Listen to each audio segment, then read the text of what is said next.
pues de nuevo comenzamos aquí la entrevista de los martes. Esta semana vamos a presentar aquí a todos los espectadores un libro de una hellinera que ya se ha presentado a nivel nacional. De hecho, ya se han dado también charlas por aquí, por nuestra ciudad, y pues queríamos conocerlo un poco mejor con la presencia de la autora. Estamos hablando precisamente de María José Vicente.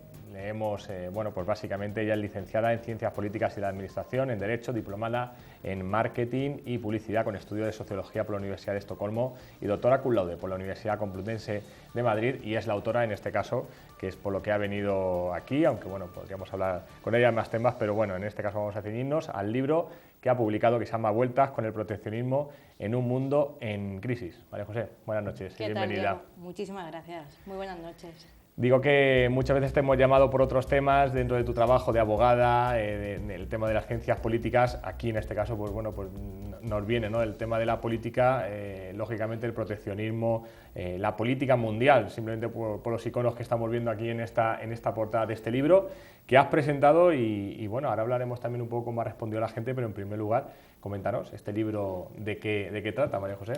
Pues el libro trata de todo lo que tiene que ver con suma actualidad, qué está pasando en el mundo desde la irrupción de la crisis económica en el año 2008.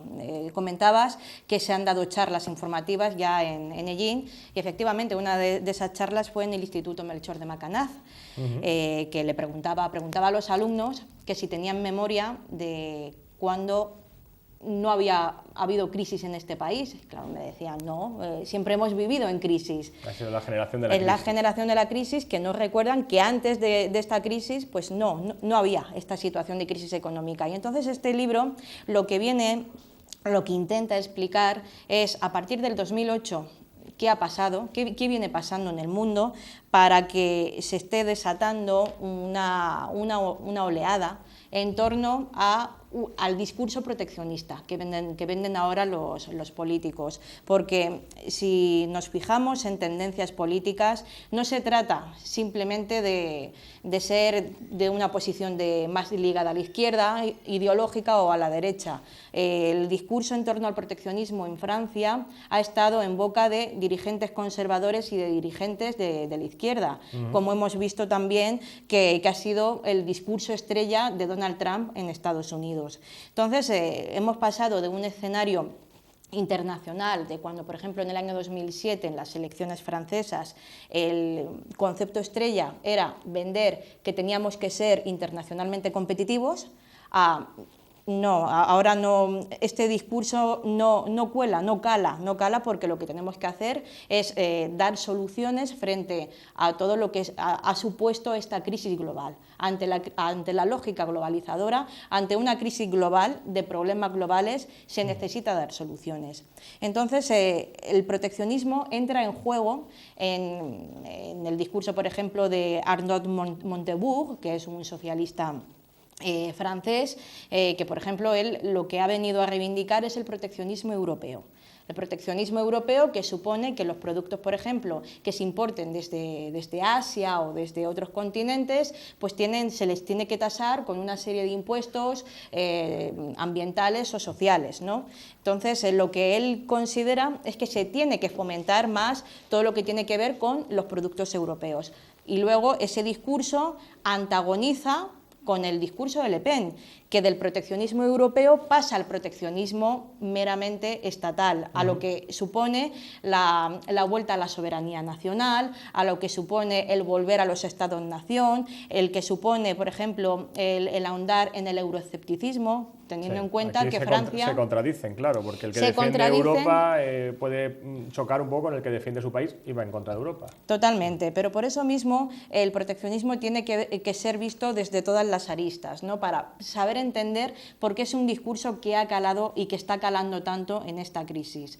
Por ejemplo, si pensamos en lo que está pasando en Reino Unido, o lo que ha pasado, por ejemplo, con el tema del Brexit, o lo que ha pasado con el tratado del TTIP, que al final han dado marcha atrás, Pues allí en Inglaterra, por ejemplo, si analizamos el discurso de Jeremy Corbyn, del Partido Laborista, es un discurso muy meramente proteccionista.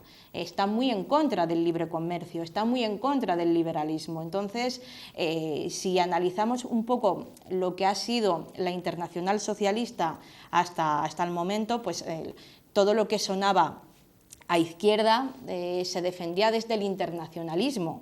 Entonces, cómo desde el internacionalismo puede conectarse, ¿no? con lo que es el proteccionismo. ¿Proteccionismo en base a qué? Proteccionismo en base a personas, proteccionismo en base a mercados, proteccionismo en... ¿Qué es eso, ¿no? que está tan de moda y ha permitido que pese a toda la polémica Donald Trump haya llegado al poder en Estados Unidos? Esto me recuerda un poco, o bueno, nos viene a la mente, lógicamente, tú has utilizado la palabra proteccionismo, pero a nivel político, no sé si con cierto cariz peyorativo, que puede ser, se le ha dado por llamar populismo. ¿Es lo mismo? No, no es lo mismo, porque el populismo tiene más arraigo con lo que ha sido la cultura localista de pueblos indígenas, de todo lo que ha sido siempre en política comparada el estudio que ha venido del modelo latinoamericano. ¿No? Está relacionado con una cultura económica muy localista y muy de autogestión. El proteccionismo, lo que viene, y sobre todo el neoproteccionismo, que es en el que nos movemos, lo que viene es a intentar dar soluciones a esta lógica, a esta crisis global, ¿no? Estamos en un mundo globalizado, todos formamos parte, ¿no? de esta aldea global, y en este momento, cuando hemos tenido oportunidades económicas buenas, nadie o muy poquita gente se cuestionaba la globalización, ¿no? En el momento de cuestionamiento pues viene cuando hay una crisis, los gobiernos se hacen más introspectivos, los gobiernos nacionales, y entonces empiezan no a mirar del Estado para afuera, sino de afuera para adentro. ¿Qué está pasando aquí? No estamos dando las soluciones que a lo mejor como Estado necesitamos dar para poder contener todos estos desafíos globales, no sabemos dar soluciones a los ciudadanos, y entonces ahí el proteccionismo viene incluso, si analizamos por ejemplo el discurso de los políticos de Escandinavia, viene incluso a reivindicar la supremacía del estado del bienestar frente a todo lo que son los vaivenes de esta crisis. Es decir... Porque estamos hablando, perdona María José, de esta crisis, pero esto no es nuevo. El proteccionismo viene de mucho tiempo atrás, históricamente es algo cíclico que viene con las crisis, con el miedo del pueblo, con esto cada cierto tiempo vuelve el proteccionismo a varios países, ¿no? Da igual qué tipo de crisis sea. Decía Colbert, que es dentro de la historia es el mayor defensor del proteccionismo en Europa, decía que cuando se producían crisis a gran escala, la lógica de los estados tenía que ser tender al proteccionismo. Entonces, bueno, pues es verdad que cada cierto tiempo, cuando se producen crisis, los estados pues van haciéndose como más introspectivos, efectivamente, y tienden a intentar prevalecer sus productos frente a los productos de los estados vecinos. Esto también pues tiene un componente de que el proteccionismo pues puede ser el fabricado en España, puede ser también el impuesto sobre el carbono en las fronteras, que es lo que se defiende en Francia, puede ser, por ejemplo, visto como se defiende desde el Partido Socialdemócrata sueco, que el proteccionismo es los 4 pilares del estado del bienestar no se tocan, os pongáis como os pongáis. Y supone también pues un poco lo que está pasando en la Organización Mundial del Comercio, ¿no? que ahora mismo no existe consenso a la hora de seguir aplicando todo lo que ha sido las normas sobre el comercio a nivel internacional.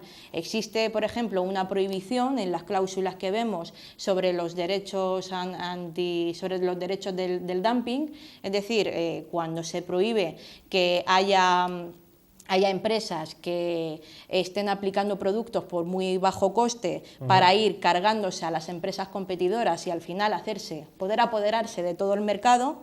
y eso lo que crea es que en esa ventaja comparativa pues haya, por ejemplo, productos que aquí en España estén costando más caros, poderlos traer desde Alicante o desde Madrid a los que podemos importar directamente desde Asia. Sí. Y entonces, bueno, pues es un poco el saber entender en qué lógica nos estamos moviendo ahora dentro de la política comercial y de la política económica, y también de la interdependencia compleja entre los estados. ¿Dónde quedan las relaciones comerciales y de buen gobierno que había anteriormente entre los estados? Porque ahora hay mucha desconfianza. Sí. Te iba a preguntar precisamente por eso, ¿no? Porque ahora nos entraríamos en la siguiente fase, que es saber si es bueno o malo el proteccionismo, o depende, ¿no? Porque aquí muchas veces el proteccionismo se puede convertir en esa sobreproteccionismo, ¿no? Sobre proteger una cosa que puede tener un cariz negativo, porque bueno, pues en un mundo tan globalizado como tenemos, pues podemos meternos en una burbuja, ¿no? Como hemos visto que ha pasado muchas veces en algún país. No sé, por ejemplo, si también influye que la clase política tiene ese deterioro social, ¿no? Que de aquí por casos a lo mejor que no tienen nada que ver la corrupción o con otros temas, pero lógicamente también ha influido en los ciudadanos, y muchos de estos políticos proteccionistas precisamente alegan que ellos no son políticos al uso, ¿no? También juegan con eso de que ellos no son políticos o que son políticos distintos. Aquí son como cartas que cada uno se guarda, lógicamente todas van para ganar votos o para ganar unas elecciones, como se han visto aquí muchas veces, sin esperarlo, o sin que las encuestas los digan como ganadores. Yo lo que pienso, ante todo, en primer lugar, Diego, que me cuesta muchísimo hablar de eso de la clase política. Para mí no existe una clase política como tal. Las clases para mí son clases sociales, y la clase política... O los políticos. Lo entiendo, pero es que muchas ¿no? veces es que hasta los mismos dirigentes se arrogan, ¿no? Esa asunción, ¿no? De somos la clase política. No, perdona, no. En todo caso, sois las personas que en este momento estáis desempeñando un cargo público, pero eso no os da esa distinción, ¿no? Lo que sí que está claro es que hemos pasado de una lógica en los años 70 y a principios de los 80, en la cual la economía estaba, en cierta manera, intervenida por el Estado. Aquí lo que pasa a finales de los 80, ya con la disolución de la URSS y ya con un modelo económico respaldado por Reagan en Estados Unidos, por Thatcher en Gran Bretaña, lo que supone es una lógica en la cual los mercados van ganando peso en detrimento del Estado. ¿Qué ocurre con el paso del tiempo? Pues con el paso del tiempo lo que sucede es que se crea como una especie de anarquía económica, ¿no? En la cual pues aquí los mercados hacen y deshacen, y entonces la política pues va quedando cada vez más diluida en ese poder que los mercados van ganando, y donde el político pues va perdiendo peso, ¿no? en cuanto a intervención y en cuanto a decisión. Entonces yo lo que creo es que, como tú comentabas anteriormente, que todo esto es cíclico, vamos a volver, y estamos ya en parte viéndolo, ¿no? Con ciertas medidas que se están aplicando en la Comisión Europea, vamos a volver a intervenir en la economía de los estados, pero no estoy hablando de un intervencionismo, ¿no? Como la planificación, ¿no? de los años 50 y 60, no es nada de eso, pero sí que es cierto que bueno, si vemos por ejemplo el modelo nórdico, que sigue siendo todavía un modelo bastante intervencionista en lo económico, vemos que esta crisis les ha pasado sin pena ni gloria. Ellos todavía, aunque por ejemplo Suecia no forma parte de la Unión Europea, aunque no forme parte de lo que es el euro, pues en Suecia vemos que apenas su estado del bienestar se ha visto resentido, pese a que también se han visto afectados por esta crisis global.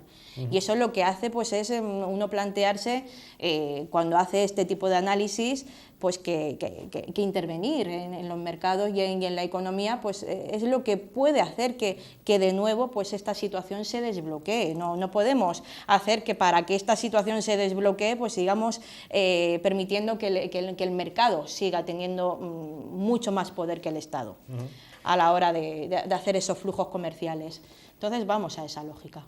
Hablar de proteccionismo europeo, proteccionismo estatal, y te quería preguntar también, porque bueno, no es que esté de moda, es que ya llevamos mucho tiempo, sobre todo en España tenemos mucha experiencia con los nacionalismos, o su versión, digamos, más radical, que es el independentismo. ¿Es también proteccionismo? Es una especie de proteccionismo local, no ligado a lo que es el proteccionismo que ahora mismo se está dando en el mundo, ¿no?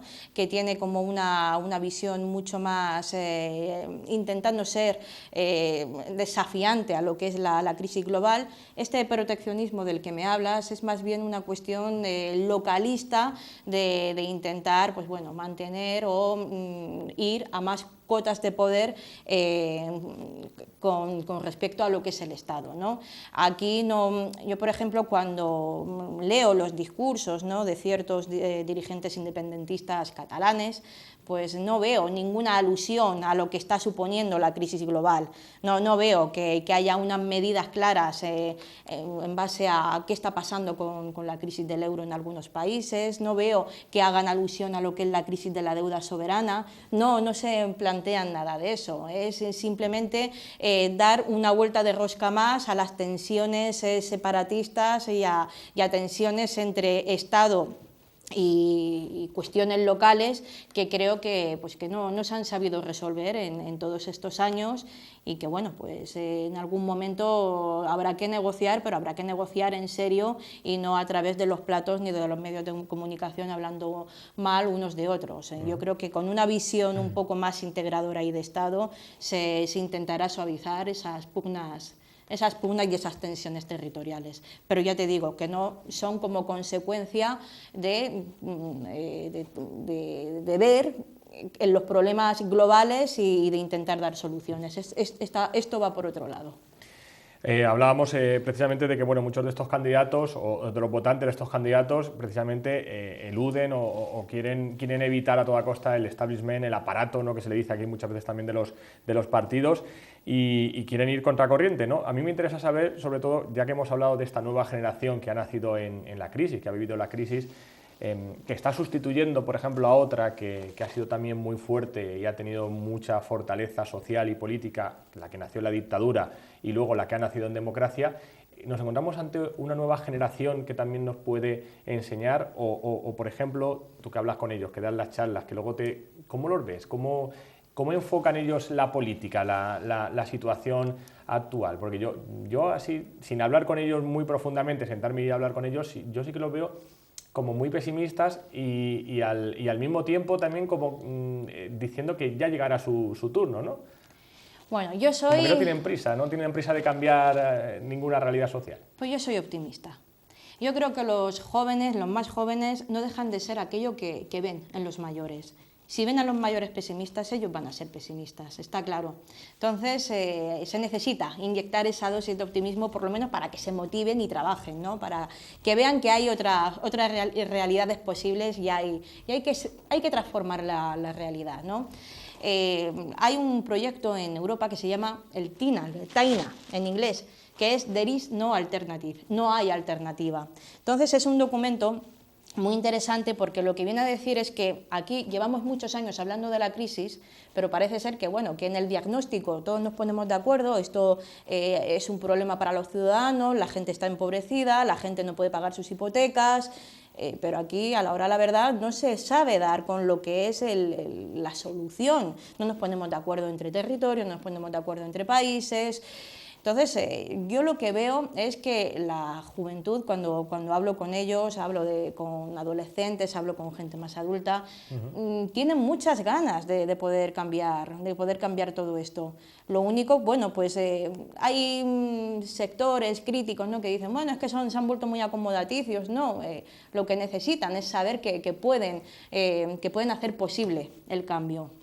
Y el cambio pues viene desde que unos pues, pueden integrarse en movimientos sociales o en cualquier asociación en la cual poder hacer cosas. Por ejemplo, cuando di la charla en el Melchor de Macanaz, la mayoría de los estudiantes me preguntaban sobre Donald Trump, me preguntaban sobre el nuevo presidente francés, me preguntaban qué iba a pasar aquí en España. Pues los veía yo como muy motivados con el tema. Y va un chico que yo me acerqué a él y le dije, mira, me has alegrado el día. Porque me dice, mira, el proteccionismo y todo esto a mí me interesa, está muy bien hablar de economía, dice, pero ¿quién habla de los refugiados en Siria?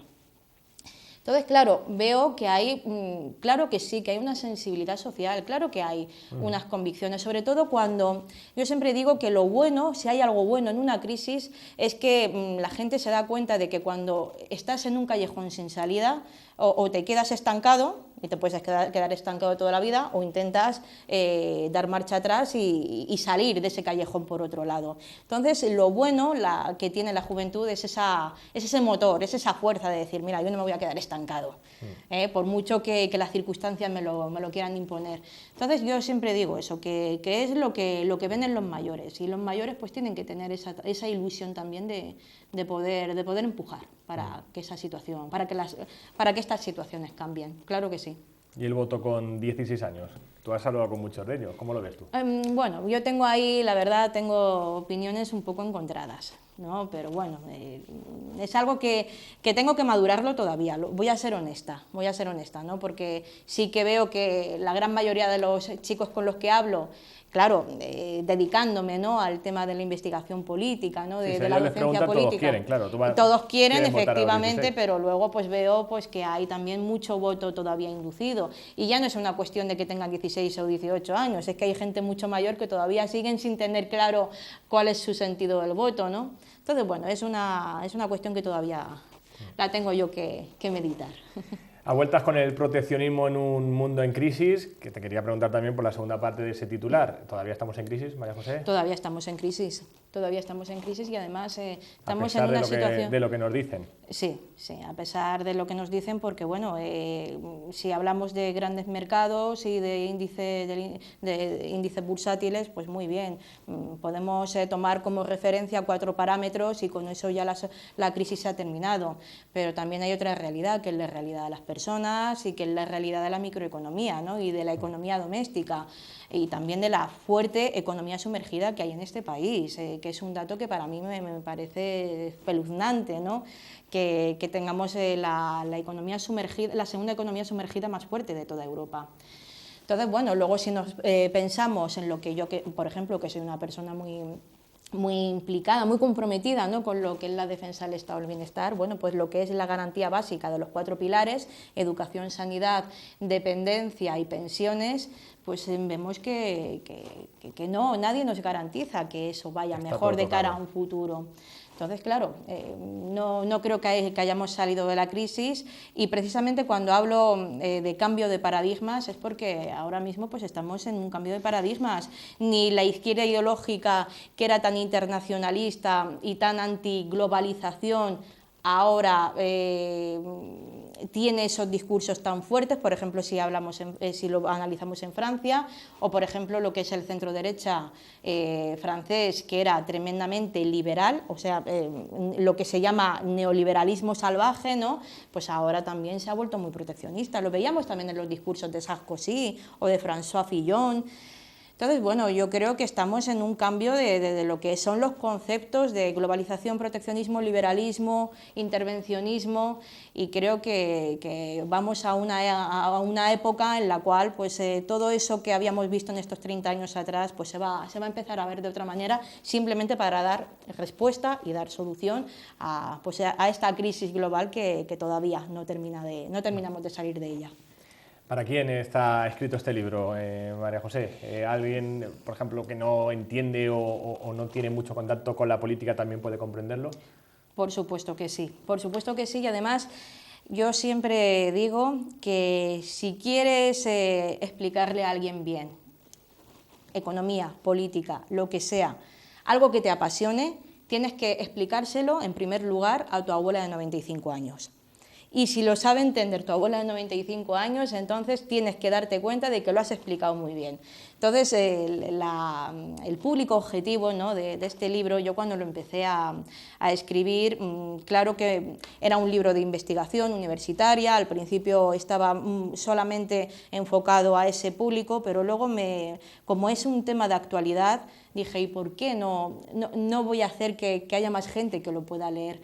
Entonces, Alguna vez yo también le he dado una vuelta, ¿no?, al libro, lo he ojeado un montón de veces y sobre todo pues lo que intenta es explicar conceptos básicos. Que cuando hablamos de proteccionismo alguien diga, pues mira, no estoy entendiendo. Bueno, pues si no lo entiendes, vete al capítulo tal, donde vas a poder entender mejor todo lo que se cuenta a continuación. Entonces lo que quiero sobre todo es que sea un libro pedagógico, que no sea el típico libro académico aburrido que cuando lo leas digas, pues mira, esto para la universidad está bien, pero no para la estantería de mi casa. Precisamente, si lo que se quiere es que la gente tenga mayor realidad con lo que es el tema político, con los problemas sociales, tienes que hacer que se involucre cuanta más gente mejor en esa lectura. ¿Dónde lo podemos encontrar? Pues lo podemos encontrar aquí en Ellín, en varias librerías. En varias librerías, pues, por ejemplo, no es una cuestión de hacer publicidad, pero bueno, vengo está en la librería de Ellín, exacto, y vengo ahora mismo de hablar con Miguel Ángel de la librería Unamuno, pero vamos, que en cualquier librería se puede encontrar. Y nada, pues yo muy gustosa de poder dedicaros ahora a los amigos de la televisión local de Ellín este ejemplar que tengo aquí en las manos. Pues te lo agradecemos mucho, lo dejaremos de hecho pues aquí en las vitrinas donde tenemos el resto de libros de personajes ellineros que os habéis lanzado esta aventura de escribir un libro. Pero para leerlo, para leerlo y ponerme nota. Por supuesto, y para quien quiera, como siempre, quien quiera venir aquí a echarle un vistazo, pues lo tiene aquí disponible antes de comprarlo. Si quieren venir a verlo, pues lo van a tener aquí disponible. Te lo agradecemos, María José, y muchísimas gracias también por dedicar unos minutos a venir aquí, que sabemos que estás entre varios sitios y bueno, pues siempre vas con el tiempo muy justo. Bueno, como todos, hoy en día como todos. Gracias a ti, Diego, una vez más. Pues muchísimas gracias. Dejamos a María José que nos dedique este libro, que agradecemos este gesto también. Aquí está en Televisión Ellín, se va a quedar a partir de ahora. Y nosotros pues nos despedimos así. Recuerden, seguimos mañana con la programación habitual, a partir de las 9:30, como siempre, las noticias, el informativo, cualquier cosa que suceda a partir de ahora, las redes sociales, Facebook y Twitter. Hasta mañana.